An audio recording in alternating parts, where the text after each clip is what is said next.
જ્ઞાનની અથડામણો ચાલે છે, એની અંદર આપણને મહારાજે જીવની અથડામણો ચાલે છે. કારણ કે આ વસ્તુ જીવ છે, ઈશ્વર છે, આ બધા આ તત્વો દેખાતા નથી. એટલે એને જે સિદ્ધ કરવાના, એને શાસ્ત્રનો એવો મત છે કે અઘટિત આ જે તત્વો છે એને 4 પ્રકારના પ્રમાણથી સિદ્ધ કરવામાં આવે. એક વાત ન ચાલે. તમે દૂધને નક્કી કરો કે ભાઈ દૂધ છે, આપણે જાણવું છે દૂધ. હવે એમાં કે દૂધ ધોળું હોય, પછી આપણે આંગળી બોલી કે ભાઈ દૂધ છે. આંગળી બોલી તારે ખબર પડી કે ટાઢું છે કે ગરમ. મોઢામાં મૂક્યું ત્યારે ખબર પડી મોળું છે કે ગળ્યું. એમ બે ત્રણ પદાર્થ ભેગા થાય ત્યારે એ સિદ્ધ થાય, એનો નિયમ છે. ઈશ્વર જીવ છે દેખાતો નથી, એટલે આ ચાર્વાકાદિક સંપ્રદાયો ઓટોમેટિક માને છે. આ જે ક્રિયા છે કુદરતી છે, ઓટોમેટિક છે. એટલે છાણનો પોદળો રોડ ઉપર પડ્યો હોય, આજે સવારમાં જીવડા થઈ જાય ત્યાં કોણ બ્રહ્મા ઘડવા આવ્યો હતો કે છે, તો ઓટોમેટિક 4 પદાર્થ ભેગા થાય એટલે ચેતન ઊભું થાય. એ પાછા પૃથ્વી જળ તે આગા આ છૂટા પડી જાય એટલે પતી ગયું, એને મરણ કોક જે કહો તે. એમ ચાર્વાકાદિક સંપ્રદાયો, કારણ કે ઓલી વસ્તુ દેખાતી નથી એટલે એની માથાકૂટ, ઈશ્વર દેખાતા નથી એટલે એની માથાકૂટ. એટલે શ્રીજી મહારાજે જીવ છે ને જીવ ક્યાં રહ્યો છે એ મહારાજે કહ્યું, કેવો છે એ મહારાજે કહ્યું. જીવ ભજન કરીને મોટો થાય, પણ જીવ ક્યારેય શિવ ન બની શકે, એટલે પરમાત્મા ન બની શકે. એ એક હકીકત છે. આત્મા સૌ પરમાત્મા એ ચાલે નહીં. ગુરુ સાક્ષાત પરબ્રહ્મ એ ચાલે નહીં. એ પરમાત્માના ધામની અંદર પણ સ્વામી સેવક ભાવ છે ને છે.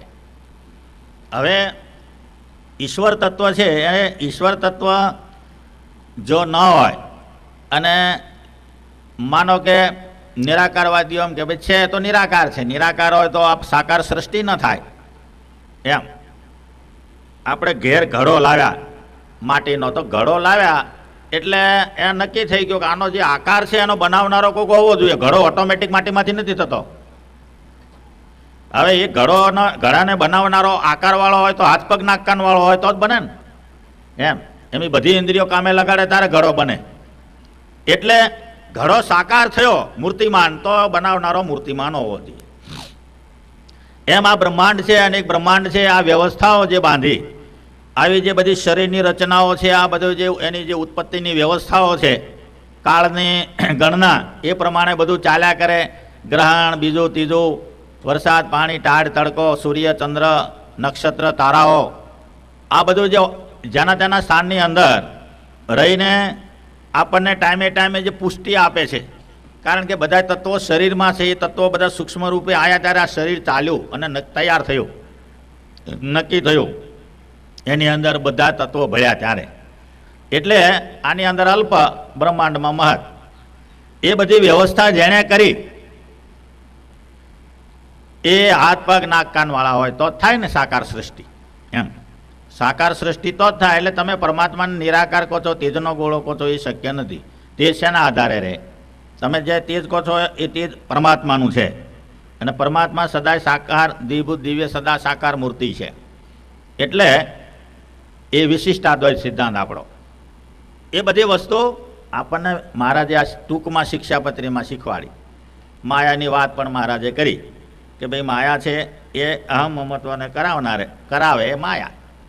નાના મોટા જાત જાતના મારાપણાની જેમાં ભાવના ઉત્પન્ન થાય છે, એને અર્થે સુખ દુઃખ ઉત્પન્ન થાય, બીજા ઘણા તોફાનો ઉત્પન્ન થાય, એને માયા કહેવાય.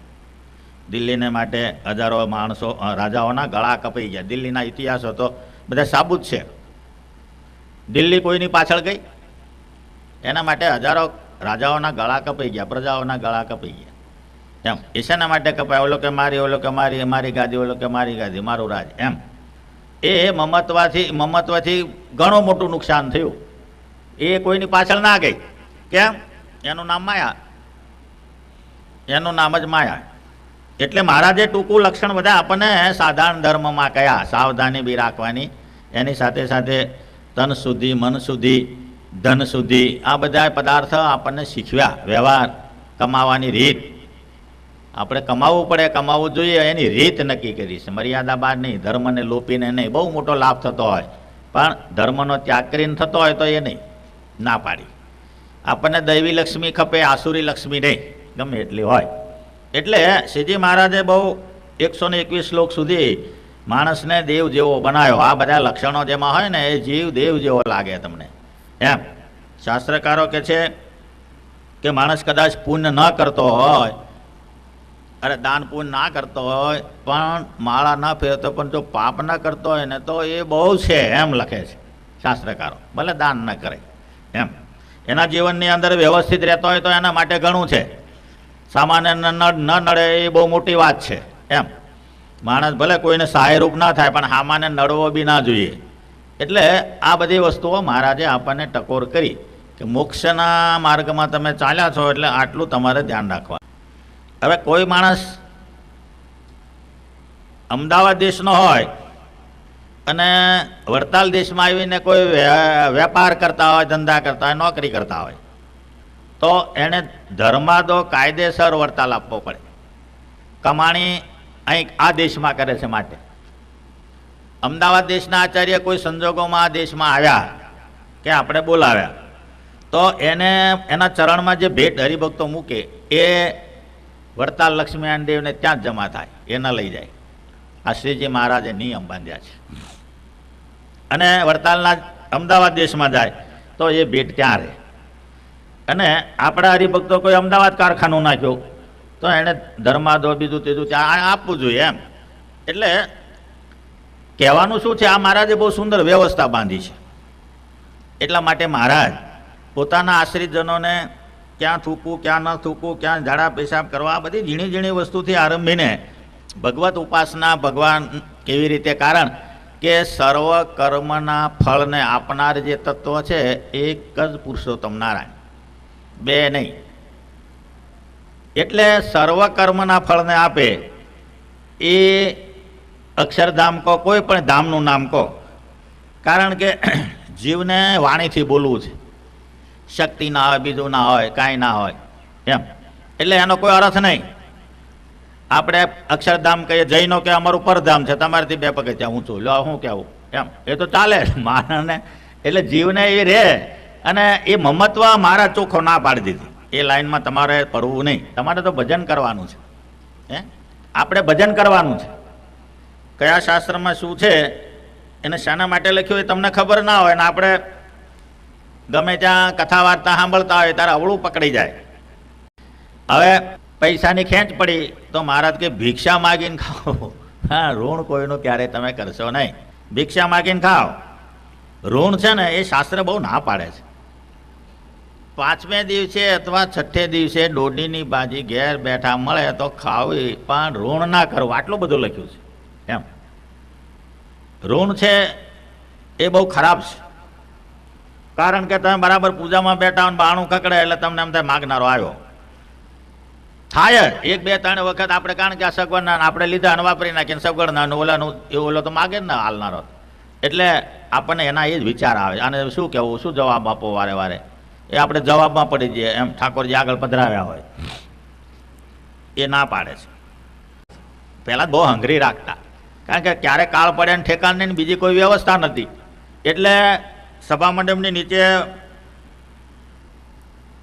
ભોયરું છે. એક વખત કંઈ જોયું, કાઢ્યું છે, એમાં 5-6 મણ કોદરા ભરી રાખેલા કેટલાય વર્ષોથી. નીકળ્યા એવા ને એવા, એવું એને હજળ કરીને કર્યું છે એ નીકળ્યા એવા ને એવા. હા, એ શું છે, કંઈક એવો વિપરીત કાળ આવે ત્યારે ચાલે એમ. પહેલાં એવું હતું. અન્ન સંગ્રહ તો આજે બી શાસ્ત્રમાં ગ્રસ્તાશ્રમી પુરુષોએ અન્ન સંગ્રહ તો થોડો રાખવો જોઈએ, કમસે કમ વર્ષનું. ત્યારે શું થાય ને કહેવાય નહીં. એટલે કશું ના હોય તો રોટલો ઘડીને ખવાય ને માથાકૂટની, દેહ તો ટકે.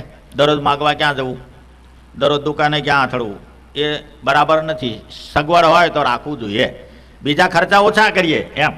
કપડાં હોય તો એ 2 વર્ષ 5 વર્ષ સુધી ચાલે એટલે તો ચલાવી લેવાય. એમાં કાંઈ દિવાળીએ ફરજિયાત નવું લેવું એવો કોઈ કાયદો નથી, કોઈ શાસ્ત્ર નથી કહેતું. ચાલે એને હાંધેલો, હા તૂટ્યું હોય તો હાંધીને પહેરાય, એમાં શું વાંધો છે? એમાં કંઈ વાંધો નહીં, કોઈ એમાં કશું જ થાય નહીં. કિંમતે જાય નહીં, કાંઈ થાય નહીં. એ તો આપણને લાગે એવું એમ. આપણી અજ્ઞાનતા છે, ખોટી માન્યતા છે. હાંધેલું પહેરીને ચાલો તો કંઈ કોઈ લોકો રોડ ઉપર ના પાડે છે કે તમે ના ચાલશો, આ તો હાંધેલાવાળાનો રોડ છે એવું કહે છે એમ. એ બહુ ખોટી માન્યતા છે. કારણ કે ઘેર કોણ આપી જાય? આપી કોણ જાય? મોટા મોટા લગ્નોની અંદર આ તો કેટલાય ગુજરાતની અંદર બધી જમીનો વેચીને ખલાસ થઈ ગયા, વાળસા જેટલા દેવા થઈ ગયા, કેટલાય કાનોમના ગામમાં ખેડૂતોને એમ. લગ્ન કરે ત્યારે ધ્યાન રાખે નહીં અને મન ફાવે એટલા ખર્ચા કરે, કેટલી વસ્તુ બનાવે. અત્યારે હમણાં બામણ ગામમાં પહેલાં જતા લગ્નમાં તે 2 પતરાળા મૂકવાના, એક પતરાળાના શાકથી ભર્યા, એક પતરા બીજા પકવાનથી ભર્યા હોય, એનામાં શું ખાવું હો ને એમ નામ જ પડ્યું રહે બધું, સહેજ લ્યો તો એમ કેવળ બગાડ. એટલે એ જે રીતો છે ને એ નકામી છે, એ ચાલે નહીં.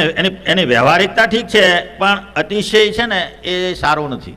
પછી લાંબા લાંબા બિલ આવે, ખાઈને તો લોકો નાહી ગયા ઘેર, પછી શું કરવું? બિલ કોણ ભરે? 3 પેઢી સુધી બિલ ચાલે લાંબુ, વ્યાજના વ્યાજ ચડા, વ્યાજના વ્યાજ ચડા, જમીનો મૂકે, બીજું મૂકે. આજે કાંઈ રહ્યું નથી.